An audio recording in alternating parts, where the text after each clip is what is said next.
Hello everyone, स्वागत है आपका कॉन्सेप्ट स्टडी पर। दोस्तों, जैसा कि हम पहला लेक्चर अपना अपलोड कर चुके हैं जो कि इतिहास बुक का इंट्रोडक्शन था क्लास 6 की, उसे आप देखिए। और उसके बाद पहला चैप्टर स्टार्ट करते हैं, इतिहास जानने के स्रोत, कि इतिहास को हम किस तरह से जान सकते हैं और उनका क्या क्या तरीका होता है, सारा का सारा इस चैप्टर में डिस्कस करेंगे। पेपर की दृष्टि से सुपर डेट हो, कोई भी वनडे एग्जाम हो, यहाँ से क्वेश्चन बनना तय है। तो चलिए दोस्तों, प्रारंभ करते हैं। इन पेजों को आप ना देखिए क्योंकि इनसे हमें पढ़ना नहीं है, हमें पढ़ना है केवल इस पेज से जो मैंने यहाँ से नोट्स बनाए हैं। तो क्लास 6 की ये हमारी बुक है जिसका नाम है इतिहास का जानने का स्रोत। ये हमारा पहला चैप्टर है, ये आप देख लीजिए, ठीक है। तो चलिए मैं आपको एक कुछ समझाता हूँ इसमें।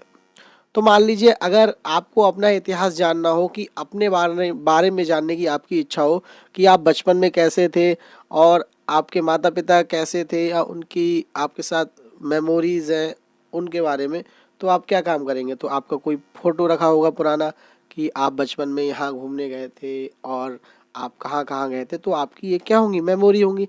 तो आपने अपने पास्ट को जानने के लिए उन तस्वीरों को सहारा लिया।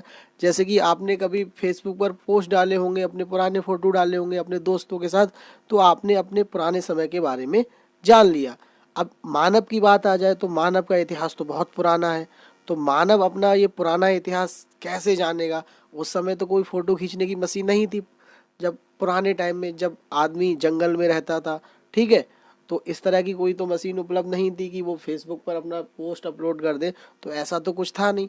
तो इनको जानने के लिए क्या क्या स्रोत हैं उसके बारे में जान लेते हैं, ठीक है। तो कुछ होते हैं सिक्के होते हैं, अभिलेख होते हैं, इन सब से ये जानकारी मिलती है। ताम्रपत्र होते हैं उनसे।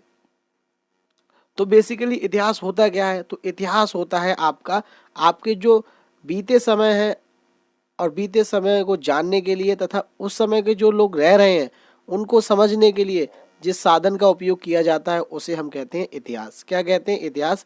इतिहास को हम दो टाइप से बांटते हैं। पहला टाइप इसका है कि जो साक्ष्य हैं और उन पे जो लिखित वस्तुएं हैं उनके आधार पर। दूसरा हम बांटते हैं अध्ययन के आधार पर।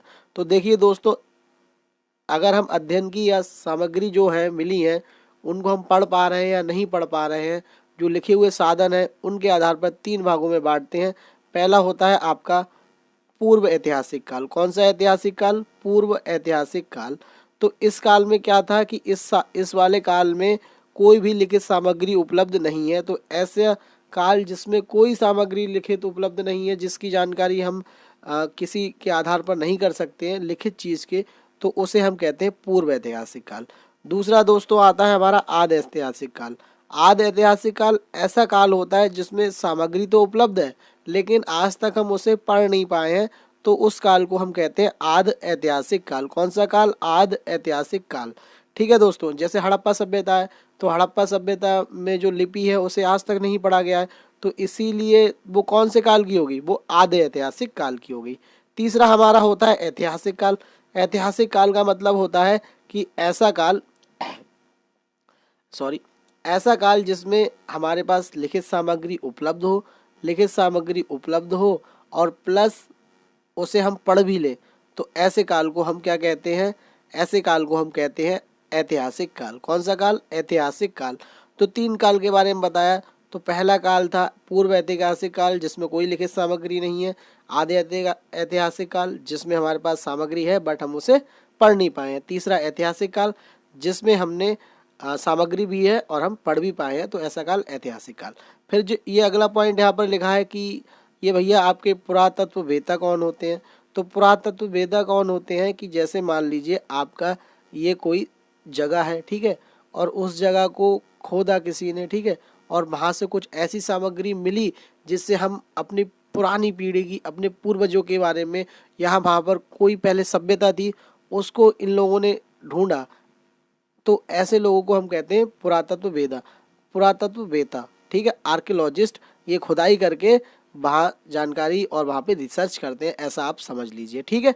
जैसे हमारी हड़प्पा सभ्यता थी, तो हड़प्पा सभ्यता तो पहले समाप्त हो चुकी थी, लेकिन उसके बाद वहाँ पर जो पुरातत्व वेता थे उन्होंने क्या काम करा, उन्होंने खुदाई करी और खुदाई करने के बाद उन्हें ये पता चला कि वहाँ पर एक सभ्यता है जो नगरी है जिसका नाम क्या है, हड़प्पा सभ्यता, ठीक है। तो ये पॉइंट से हमने कर लिए। देखिए यहाँ पर लिखा भी है इस तरह से, ये आधे ऐतिहासिक काल है, ऐतिहासिक काल है, तो इसमें हम पढ़ भी सकते हैं, लिखित सामग्री उपलब्ध है। पहला कौन सा है, ऐतिहासिक काल, इसमें लिखित सामग्री उपलब्ध नहीं है। तो शॉर्ट नोट्स बनाएं जिससे आप समझ पाए। आधे ऐतिहासिक काल क्या है, लिखित सामग्री तो है लेकिन पढ़ नहीं पाए। ठीक है दोस्तों, तो ये हम समझ गए। तो हम अगले पॉइंट समझ लेते हैं कुछ कि किन चीज़ों से हम जान सकते हैं कि मानव के इतिहास में क्या हुआ, कि पहले क्या हुआ था। ठीक है, पास्ट में।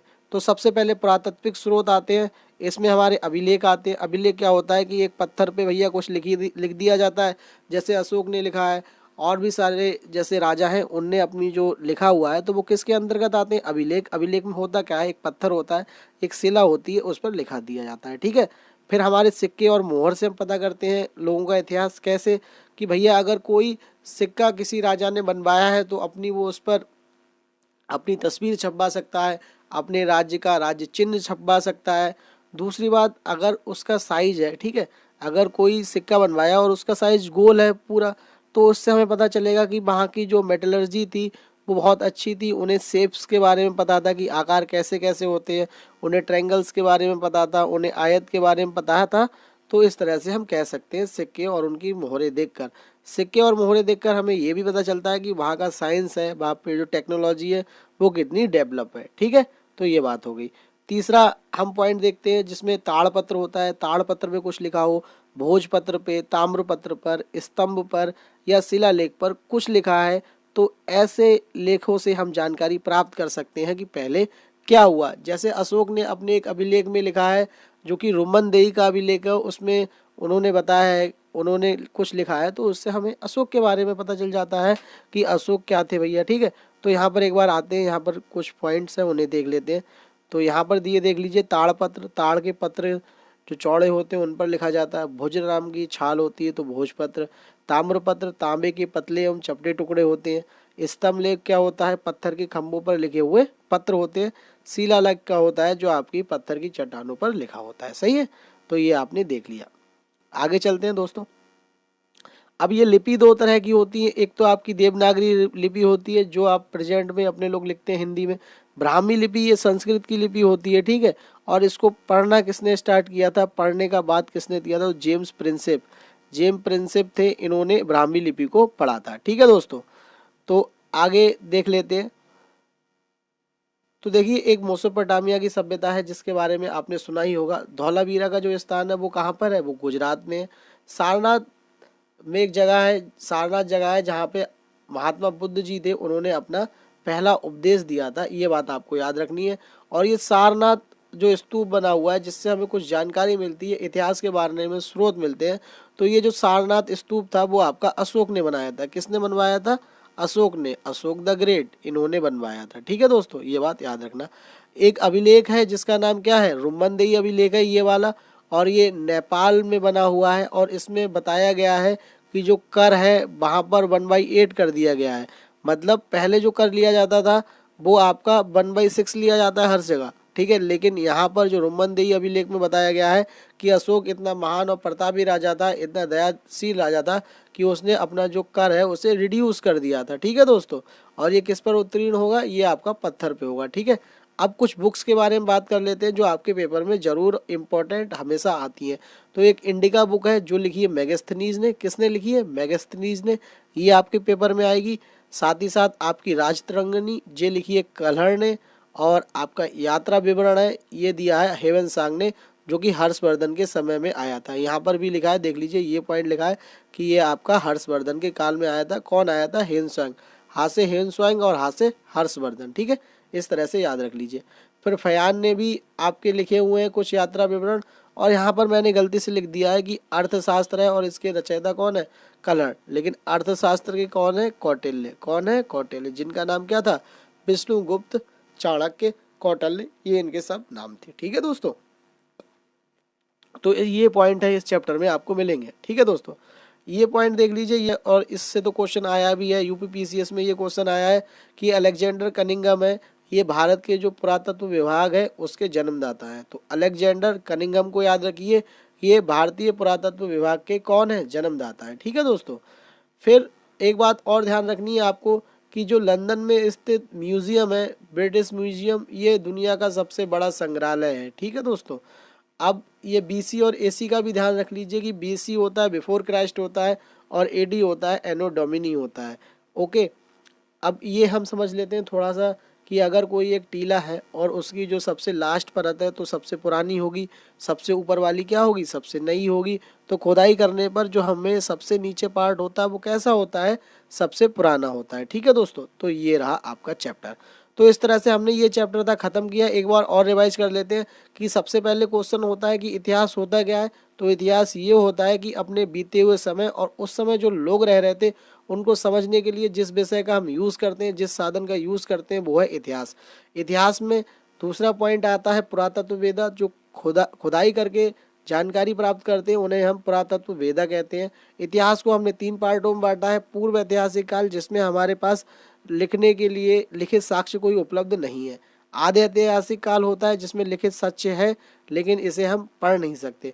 ऐतिहासिक काल वो होता है जो ऐतिहासिक काल में हम लिख भी सकते हैं, मतलब लिखित साधन भी उपलब्ध है और इन्हें हम पढ़ भी सकते हैं। ठीक है दोस्तों।